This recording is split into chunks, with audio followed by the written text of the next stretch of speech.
Un saludo a todas y a todos, soy el reverendo anglicano Jairo Antonio Popó Vallecilla y el día de hoy continuamos con nuestro curso de la explicación del Evangelio de Marcos perícopa por perícopa. Agonía de Jesús, capítulo 14, del versículo 32 al 42, la encontramos también esta perícopa en el Evangelio de Mateo, capítulo 26, del versículo 36 al 46, y también en el Evangelio de Lucas, capítulo 22, del versículo 40 al 46. Escuchemos. Van a una propiedad cuyo nombre es Getsemaní, y dice a sus discípulos: sentaos aquí, mientras yo hago oración. Toma consigo a Pedro, Santiago y Juan, y comenzó a sentir pavor y angustia. Y les dice: mi alma está triste hasta el punto de morir. Quedaos aquí y velad. Y adelantándose un poco, caía en tierra y suplicaba que, a ser posible, pasara de él aquella hora. Y decía: Abba, Padre, todo es posible para ti. Aparta de mí esta copa, pero no sea lo que yo quiero, sino lo que quieres tú. Viene entonces y los encuentra dormidos, y dice a Pedro: Simón, ¿duermes? ¿Ni una hora has podido velar? Velad y orad, para que no caigáis en tentación, que el espíritu está pronto, pero la carne es débil. Y alejándose de nuevo oró diciendo las mismas palabras. Volvió otra vez y los encontró dormidos, pues sus ojos estaban cargados. Ellos no sabían qué contestarle. Viene por tercera vez y les dice: ahora ya podéis dormir y descansar, basta ya. Llegó la hora, mirad que el Hijo del Hombre va a ser entregado en manos de los pecadores. Levantaos, vámonos, mirad, el que me va a entregar está cerca. Explicación. La escena está llena de contrastes y paradojas. Los discípulos acompañan a Jesús a Getsemaní. Elige a 3 para que sean testigos especiales de la revelación que va a tener lugar. Los mismos que presenciaron su poder taumatúrgico y su gloria, pero los 3 elegidos se duermen. Marcos subraya los aspectos humanos de Jesús. Comenzó a sentir pavor y angustia, es decir, sentir una terrible sorpresa que llena de temor. Significado de hekatambestai. Ante la muerte inminente y sentirse amenazado por un acontecimiento que angustia. Sentido a demonein. El mismo Jesús explicita que experimenta una angustia capaz de producir la muerte y se desplomó en tierra. En este contexto se revela como el Hijo que pide filial y confiadamente al Padre otra salida a esta situación, pero aceptando de antemano la soberana decisión divina, Abba, equivalente a nuestro papá. Es la palabra aramea que en tiempos de Jesús emplean los niños para dirigirse a sus padres e implica confianza, intimidad y reconocimiento de su autoridad. Es la única vez que aparece en los evangelios en labios de Jesús. San Pablo la aplica 2 veces a los cristianos, en Gálatas 4:6 y en Romanos 8:15, pues el Espíritu los hace hijos de Dios, y una y otra vez persevera en esta oración. 3 veces, número perfecto. Subraya igualmente la postura negativa de los discípulos que no vigilan, a pesar de que hay que orar para superar la debilidad de la carne, que arrastra consigo las buenas intenciones. Porque no vigilan, a continuación abandonarán a Jesús, a pesar de las buenas declaraciones anteriores. Aparentemente no hay respuesta a la oración de Jesús, que tiene que asumir su destino mortal, pero realmente la hay, la misma actitud de asumir resueltamente la muerte, demostrando así su cualidad de hijo, que al final de este proceso declarará el centurión. Pasión y muerte. Prendimiento de Jesús, capítulo 14, del versículo 43 al 52. Está en Mateo 26, 47, 56, en Lucas 22, 47, 53 y en Juan 18, 2, 11. Escuchemos. Todavía estaba hablando cuando de pronto se presenta Judas, uno de los 12, acompañado de un grupo con espadas y palos, de parte de los sumos sacerdotes, de los escribas y de los ancianos. El que le iba a entregar les había dado esta contraseña: aquel a quien yo dé un beso, ese es, prenderle y llevarle con cautela. Nada más llegar, se acerca a él y le dice: Rabí, y le dio un beso. Ellos le echaron mano y le prendieron. Uno de los presentes, sacando la espada, hirió al siervo del sumo sacerdote y le llevó la oreja. Y tomando la palabra, Jesús les dijo: como contra un salteador habéis salido a prenderme con espadas y palos. Todos los días estaba junto a vosotros enseñando en el templo, y no me detuvisteis. Pero es para que se cumpla las Escrituras. Y abandonándole huyeron todos. Un joven le seguía cubierto solo de un lienzo, y le detienen. Pero él, dejando el lienzo, se escapó desnudo. Explicación.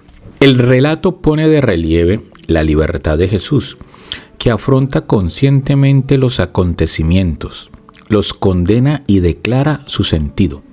Actuó públicamente en el templo de Jerusalén y nadie lo pudo acusar ni rebatir entonces. Ahora vienen a prenderlo en la oscuridad con garrotes y espadas como un ladrón. Pero todo esto tiene un sentido según las Escrituras, que Jesús acepta. Con relación a los discípulos se subraya la gravedad de la traición por parte de Judas, uno de los 12, de los llamados a la intimidad, que hace del beso la señal de la entrega. El resto de los discípulos no saben más que reaccionar violentamente en un primer momento y después huir, dejando solo al Maestro. Es la hora del fracaso del grupo de los llamados a estar con él. Por ello, no estarán presentes en la hora de la máxima revelación de Jesús. Para muchos comentaristas, el detalle del joven que huye desnudo se refiere al mismo evangelista. Las alusiones a la Escritura hay que interpretarlas a la luz de la mentalidad religiosa del pueblo judío, que tiende a verlo todo desde la voluntad de Dios. Como ésta se manifiesta especialmente en la Escritura, se procura iluminar con ella todos los acontecimientos, especialmente los difíciles, para encontrar consuelo y fortaleza que ayude a afrontarlos.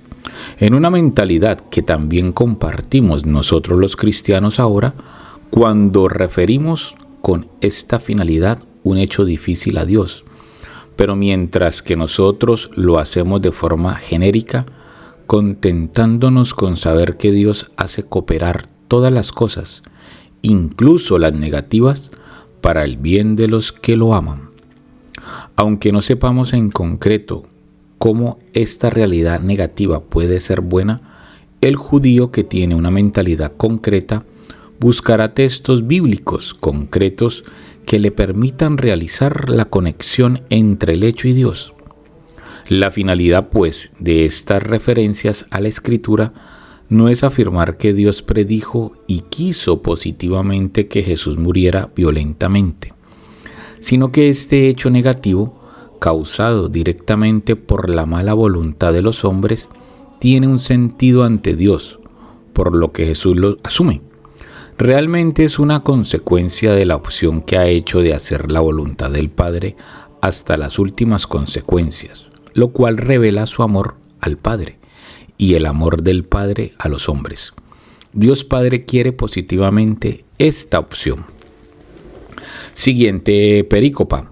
Jesús ante el Sanedrín, 14:53-65, Mateo 26:57 y 68, Lucas 22:54 y 63 y 71. Escuchemos. Llevaron a Jesús ante el sumo sacerdote, y se reúnen todos los sumos sacerdotes, los ancianos y los escribas. También Pedro le siguió de lejos. hasta dentro del palacio del sumo sacerdote, y estaba sentado con los criados, calentándose al fuego. Los sumos sacerdotes y el Sanedrín entero andaban buscando contra Jesús un testimonio para darle muerte, pero no lo encontraban, pues muchos daban falso testimonio contra él, pero los testimonios no coincidían. Algunos, levantándose, dieron contra él este falso testimonio. Nosotros le oímos decir: yo destruiré este santuario hecho por los hombres, y en 3 días edificaré otro no hecho por hombres. Y tampoco en este caso coincidía su testimonio. Entonces se levantó el sumo sacerdote y, poniéndose en medio, preguntó a Jesús: ¿no respondes nada? ¿Qué es lo que éstos atestiguan contra ti? Pero él seguía callado y no respondía nada. El sumo sacerdote le preguntó de nuevo: ¿eres tú el Galileo, el hijo del bendito? Y dijo Jesús: sí, yo soy. Y veráis al Hijo del Hombre sentado a la diestra del poder y venir entre las nubes del cielo. El sumo sacerdote se rasga las túnicas y dice: ¿qué necesidad tenemos ya de testigos? Habéis oído la blasfemia. ¿Qué os parece? Todos juzgaron que era reo de muerte. Algunos se pusieron a escupirle, le cubrían la cara y le daban bofetadas, mientras le decían: adivina. Y los criados le recibieron a golpes. Explicación. 2 procesos llevan a Jesús a la muerte, uno judío, otro romano. El judío está centrado en las 2 reuniones del Sanedrín, Tribunal Supremo del pueblo judío, que lo juzga sobre su mesianismo. Después de una introducción en la que se presentan los diversos personajes que van a intervenir, Jesús, Sanedrín, criados, Pedro, se pasa a la sesión nocturna del Sanedrín, uno de los puntos capitales del proceso y que desde un punto de vista histórico y jurídico es problemático. Por vez primera se encuentra Jesús ante el máximo organismo oficial de su pueblo, que se reúnen oficialmente para juzgarlo. Anteriormente hubo otro encuentro, pero no fue oficial. Marcos 11:27. Marcos subraya la mala intención del tribunal. Unos falsos testigos acusan a Jesús de anunciar la destrucción del templo, modo paradójico de presentar que tiene Marcos. ¿No dijo realmente Jesús esto? ¿Por qué? Pues es un falso testimonio. Jesús no responde. Sigue el interrogatorio del sumo sacerdote, la máxima autoridad religiosa del pueblo de Dios, que pregunta solemnemente a Jesús sobre su identidad de Mesías e Hijo del bendito. En esta época se procuraba evitar pronunciar el nombre de Yahvé y se sustituía con calificativos como bendito en este texto y poder en el versículo 62, ambas veces en labios de Jesús. En un momento cumbre en la revelación de Jesús, en que cesa el secreto mesiánico, Jesús afirma ser el Hijo del bendito o Hijo de Dios, pero de una forma que determina el contexto en que se encuentra en la pasión. Esta pasión será el comienzo de su exaltación parusía, a la que está sujeto el tribunal que lo juzga, que verá al Hijo del Hombre sentado a la diestra del poder y venir entre las nubes del cielo. El pontífice considera blasfema esta respuesta y el tribunal lo condena a muerte. De nuevo el motivo del contraste y la paradoja. En la escena reaparecen los 2 motivos que van a determinar la suerte de Jesús: su postura ante el templo de Jerusalén y su pretensión de ser Hijo de Dios. Motivos que ya aparecieron en la sesión anterior. Algunos se burlan de Jesús con motivo de su declaración mesiánica. Marcos no especifica quiénes, ya que en algunos círculos se identificaba al Mesías con el profeta que había de venir. Deuteronomio 18:15. Por su parte, los soldados encargados de custodiarlo el resto de la noche lo recibieron a golpes. Véase Isaías 56, que habla de los ultrajes inferidos al siervo de Yahvé. Siguiente perícopa.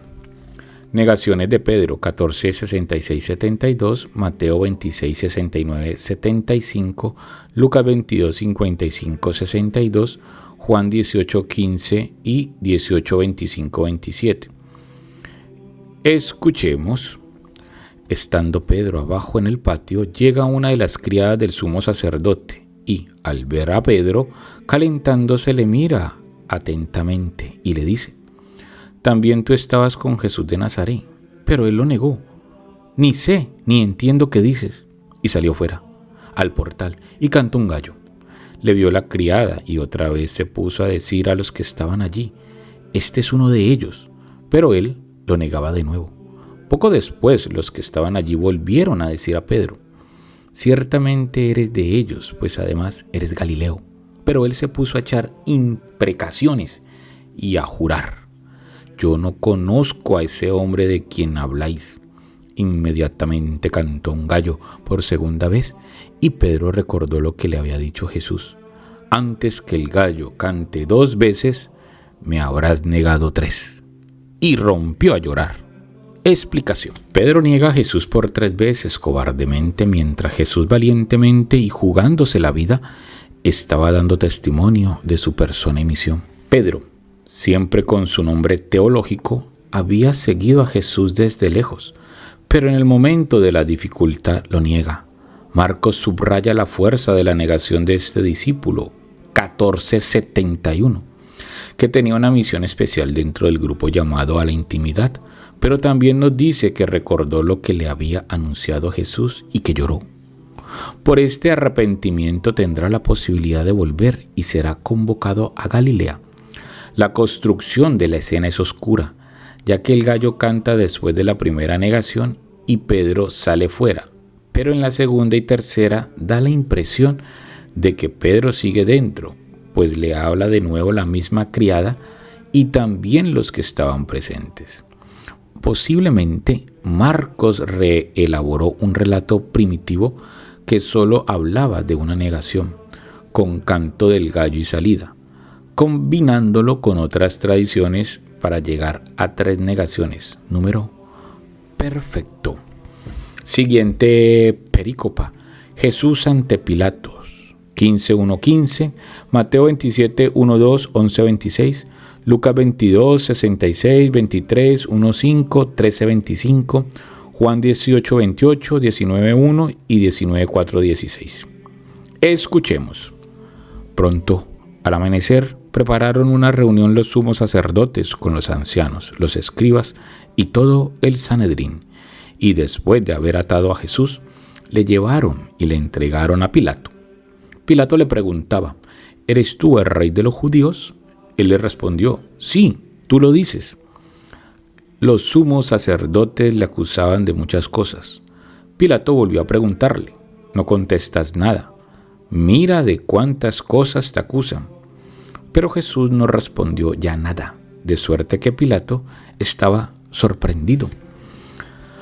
Cada fiesta les concedía la libertad de un preso, el que pidieran. Había uno llamado Barrabás, que estaba encarcelado con aquellos sediciosos que en el motín habían cometido un asesinato. Subió la gente y se puso a pedir lo que les solía conceder.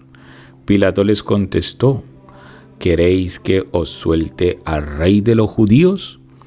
Pues se daba cuenta de que los sumos sacerdotes le habían entregado por envidia. Pero los sumos sacerdotes incitaron a la gente a que dijeran que le soltase más bien a Barrabás. Pero Pilato les decía otra vez: ¿y qué voy a hacer con el que llamáis el rey de los judíos? La gente volvió a gritar: ¡crucifícale! Pilato les decía: ¿pero qué mal ha hecho? Pero ellos gritaron con más fuerza: ¡crucifícale! Pilato entonces, queriendo complacer a la gente, le soltó a Barrabás y entregó a Jesús después de azotarle para que fuera crucificado. Explicación.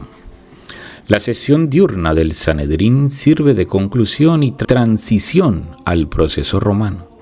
se reúnen con la finalidad de ratificar legalmente lo acordado en la sesión nocturna, que no tenía valor legal. Marcos subraya la entrega oficial del Sanedrín a Pilato. El proceso romano consta de 2 escenas y está centrado en la realeza de Jesús. La primera escena es el interrogatorio de Pilato.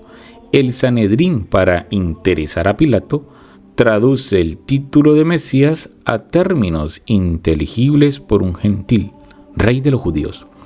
Título ambiguo y políticamente peligroso. Pilato pregunta a Jesús si es verdad que es rey de los judíos.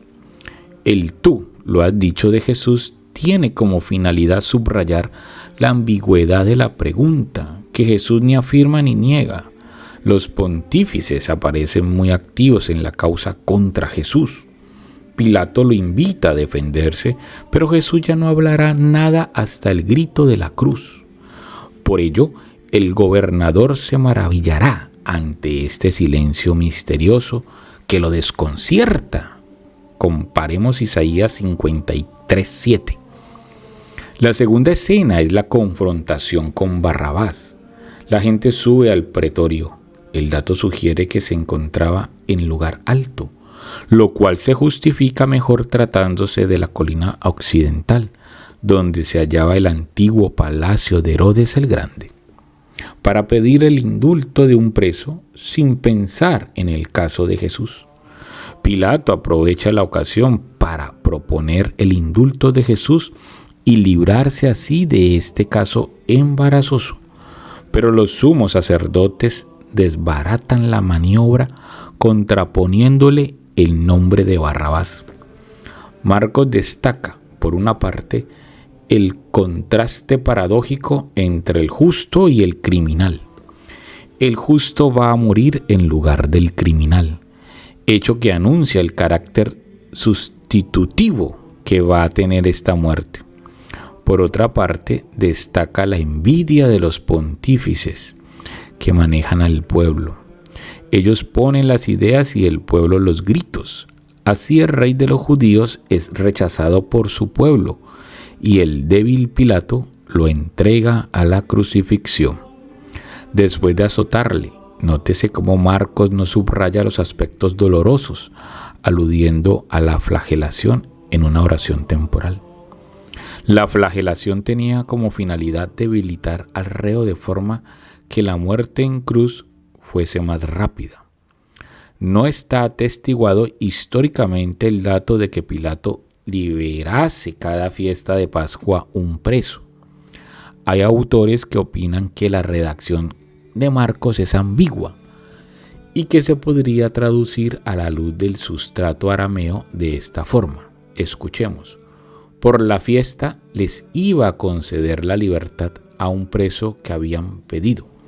Según esta interpretación, se trataría de un caso singular. Hermanas y hermanos, terminamos la clase de hoy dentro del curso del Evangelio de Marcos explicado perícopa por perícopa. Nos vemos en la siguiente clase. Hasta pronto.